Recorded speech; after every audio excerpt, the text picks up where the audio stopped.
जय श्री कृष्ण।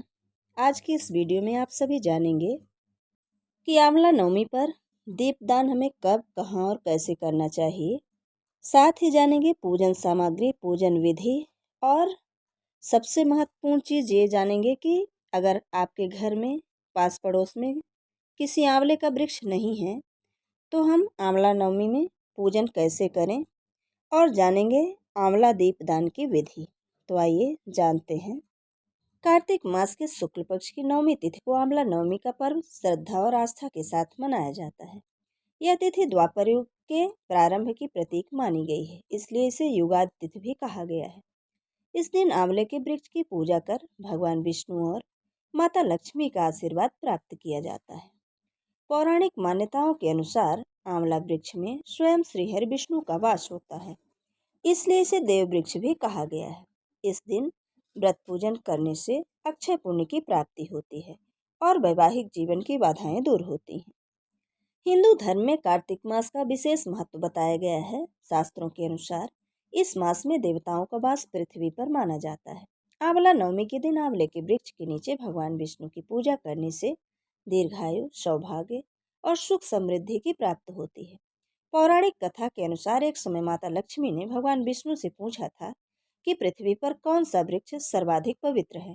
तब उन्होंने कहा था, आंवला वृक्ष में मेरा साक्षात निवास है। तभी से इस दिन आंवले का पूजन करने का विधान चालू हो गया।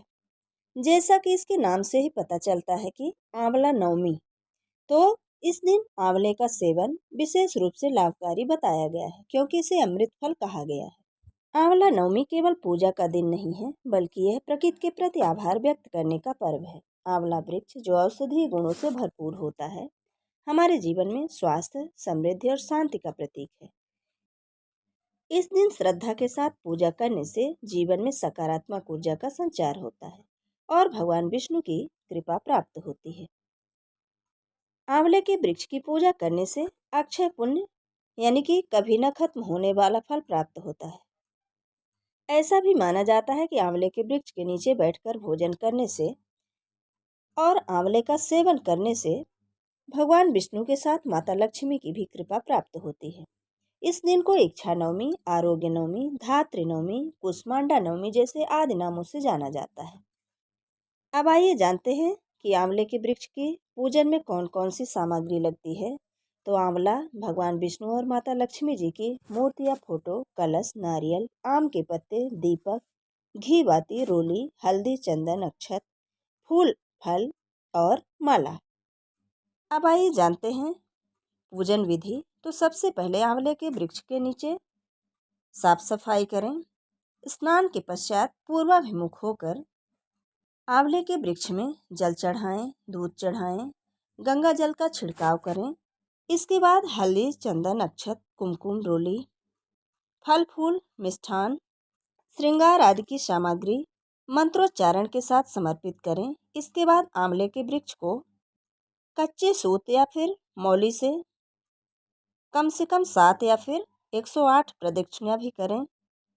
इसके बाद आंवला नवमी की कथा सुनें, आरती करें और फिर अपने परिवार के सुख शांति की कामना करते हुए क्षमा प्रार्थना करें कि पूजन के दरमियान जो भी भूल चूक हुई हो उसे भगवान विष्णु क्षमा करें और प्रसाद का आपस में वितरण कर पूजा को समाप्त करें।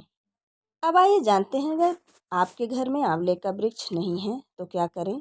तो वृक्ष नहीं है तो आप बाजार से आंवले का पेड़ भी गमले में खरीद कर लगा सकते हैं और उसका पूजन कर सकते हैं। अगर ऐसा भी नहीं है तो आप आंवले के फल में घी की बाती रखकर उसे किसी भी देवस्थान, अपने घर के तुलसी के पास, नदी, सरोवर या फिर किसी भी तालाब के किनारे दीपदान करें। अब आइए जानते हैं कि आंवले में कैसे दीपदान करेंगे। तो आंवले के फल को लेकर उसको किसी भी चाकू की सहायता से उसको काटें और उसमें एक बत्ती रखने का स्थान बनाएं और फिर घी की बत्ती उसी कटे हुए आंवले के स्थान पर रखें। इस प्रकार से आप 1, 3, 5, 7, 9 या फिर 11 आंवले में 11 बत्ती रखकर मंदिर में दीपदान करें। दीपदान के पश्चात आंवले के फल को या तो जल में प्रवाहित कर दें या फिर ज़मीन में उसे दबा कर रख दें। आंवला नवमी के दिन गौ, पृथ्वी, सोना और वस्त्र आभूषण आदि दान करने से ब्रह्म हत्या जैसे पाप भी मिट जाते हैं। इस पर्व को धात्री नवमी और कूसमांडा नवमी भी कहते हैं। आंवला नवमी के दिन आंवले के पेड़ के नीचे भोजन पकाया जाता है और परिवार के सभी सदस्य एक साथ बैठकर भोजन करते हैं। इस दिन ब्राह्मण और जरूरतमंदों को भोजन कराने से जीवन में सुख समृद्धि आती है और देवी अन्नपूर्णा की कृपा बनी रहती है। जय श्री कृष्ण। राधे राधे।